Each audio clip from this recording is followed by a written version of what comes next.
Bonjour à tous et bienvenue dans ce tutoriel de compétences Mac où aujourd'hui on va parler un peu de l'export des photos depuis le logiciel iPhoto.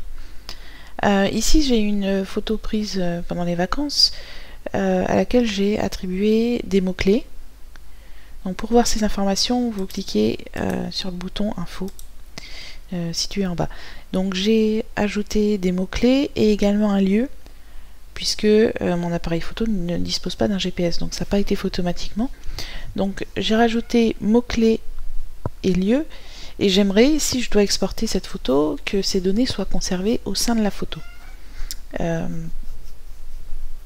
Si je copie cette image sur le bureau, et que je l'ouvre avec un autre logiciel comme Aperçu, et que je vais voir les informations, ici je n'ai pas de mots-clés, et dans les informations, je n'ai pas non plus de données GPS. Donc c'est assez contraignant puisque le but d'enrichir ces photos avec iPhoto, c'est aussi que le jour où on veut les exporter, les mots-clés, les GPS, etc., les informations GPS qu'on a renseignées soient conservées.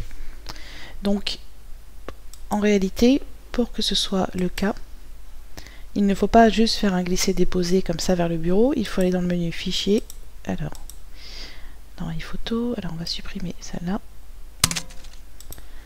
Donc dans iPhoto, je vais faire Fichier exporter.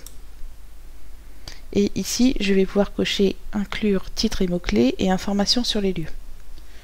Au niveau du format, la photo d'origine est en JPEG, donc je garde le JPEG et je prends qualité supérieure, maximum.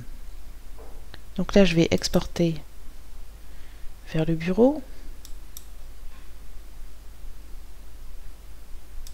Je vais faire le test de nouveau, donc j'ouvre mon image avec Aperçu. Je vais aller dans l'inspecteur. Et cette fois-ci, vous voyez, j'ai l'onglet GPS. Donc les informations de géolocalisation sont bien intégrées à l'image et au fichier en lui-même. Et au niveau des mots-clés, voilà, ils sont conservés. Donc c'était une petite nuance. Donc pour exporter votre photo en conservant toutes les métadonnées que vous avez inclus, ne faites pas juste un glisser-déposer, mais passez par le menu Fichier exporter. N'oubliez pas, bien évidemment, de cocher les cases correspondantes. Voilà, c'était une petite mise au point par rapport à l'export des photos dans iPhoto, et je vous souhaite une bonne continuation sur votre Mac.